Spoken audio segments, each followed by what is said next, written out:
Hi, I'm Mark. This is my August review for those of you with Sagittarius Sun sign and Sagittarius rising. We start the month with the Sun in your 9th house, making a square to Uranus in your 6th house of work. What does this mean? Well, it's time to evaluate your beliefs, your belief in yourself and your self-worth and your abilities against your work situation. Now, Uranus in the 6th house is a sure sign of changes at work within your work situation, maybe change of job, maybe change of departments, but this is for a reason. The reason is that it can cause stress. If you are undergoing stress through work, then you need to make these changes. Maybe that you've been off work due to the pandemic, there may have been a lot of changes going on already, but it's time to evaluate now and see what you want and where you're going to be going in the future, because the Sun will move into the 10th house career later on in the month, and then you can make decisions, but you need to do that evaluation first. Also, Mercury in the 8th house is opposite Pluto-Saturn conjunction in the 2nd house. So this is another good time to evaluate and talk about your financial situation. You know, can I afford to take less pay for a job which will give me less stress and improve my working conditions and my health? Because Uranus in the 6th house is also an indicator that bad health could result from stressful situations in the workplace. The other thing that's happening on the 1st is that Venus in the 7th house is conjunct in the North Node. Now, the North Node is our spiritual way forward, so it's a good time to talk to your partner, if you have a partner, or your family or close friends about your situation, because they may be very helpful and may give you good ideas that will lead you in the right direction, the direction of the North Node.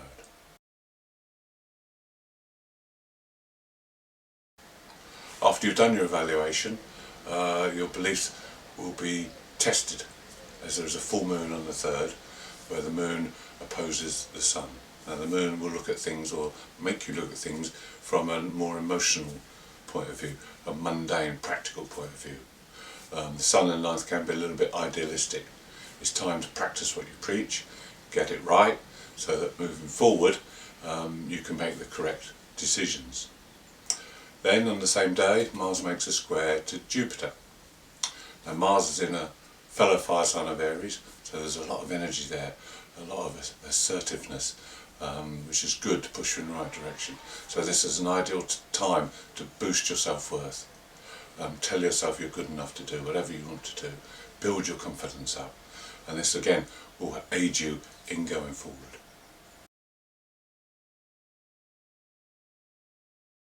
On the 5th, Mercury moves into the 9th house to join the Sun. Mercury hasn't been happy in the 8th house in Cancer because it's had a shell, a cocoon around him. He can't communicate freely. When he joins the Sun, Mercury and the Sun together is free and open communication. This is good. The two together make a trine aspect to Mars in the 5th house. Now, this is excellent because Mars is in Aries, your fellow fire sign. The Sun is in Leo, your fellow fire sign. So the energies all coming together now.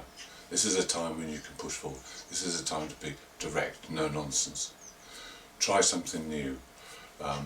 Use that energy, but just don't push too hard, because there is a lot of energy there. Take risks if you have to, but calculated risks. Then 2 days later, Mars forms a square aspect to Pluto. Now, Mars energy is very explosive when it's mixed with Pluto, because Pluto is in pure intensity. So this is a time to be a little bit careful, because if the energy isn't channeled in the right direction and isn't flowing freely, accidents can happen because the energy is untamed. With Mars, Pluto, it's a good time to consider how you feel about yourself. You need to love yourself, no matter how much money you're earning or how much money you've got. You need to love yourself, put energy into yourself.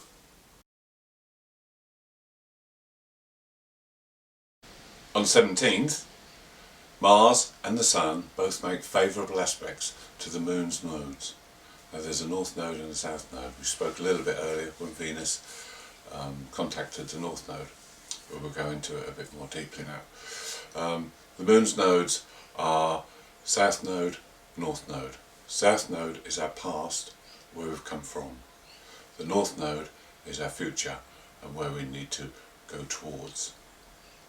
Now with this activation from Mars and the Sun, there may be an event, or you may hear or learn something that is crucial to your way forward.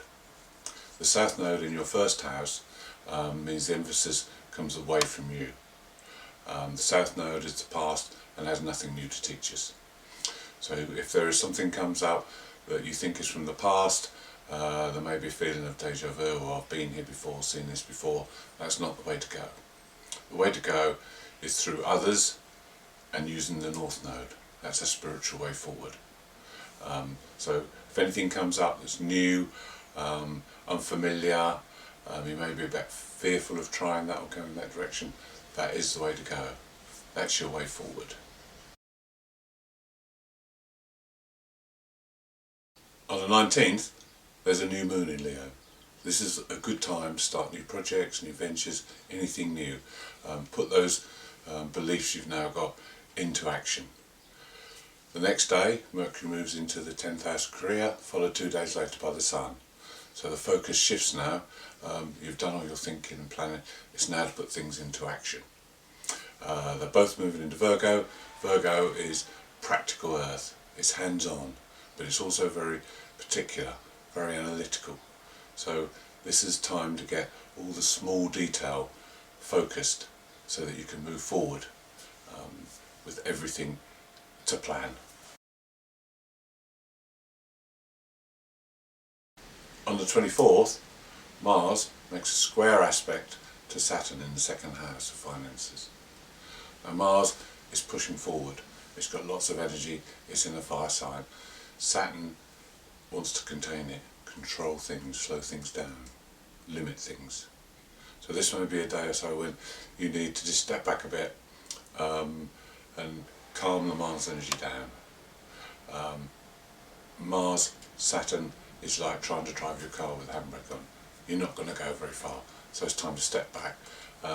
It's a good time to also look at your finances, look at your expenditures, and maybe that you need to make adjustments or tighten your belt a bit. There may be some things you've been spending money on which perhaps you might say, I needn't spend all that, so we'll cut back. Then Mercury on the same day makes a trine aspect to Uranus. Now Mercury's now in the 10th house, so this is a good time to make decisions or talk about your work and your career, where you're going with that. Then 2 days later, Mercury makes another aspect, this time to Jupiter, your ruler in the second house. So this again is an ideal time to talk about finances. Maybe if you're at work and want to ask for better working conditions or more money, this is an ideal day to do that. Then at the end of August, Venus makes two very intense connections. The first with Mars on the 29th. When Venus and Mars get together, then fireworks are going to fly. It's very passionate, but not without conflict, so just be careful how you manage this. The second, on the 31st, is to Pluto.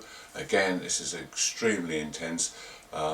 It's very much bringing out the feelings that are very sometimes hard to control. So just be careful with that. It can make you a little bit obsessive about things, so just keep calm, enjoy the energy.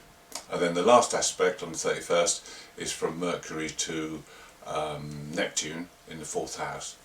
Now this is good for relationship with children and family. The children may have been playing up in the past few weeks because Mars is in the 5th house. This is a good time to have a family day together, and communication will be flowing well. Very creative. It's also a good time to start any creative projects within the home environment.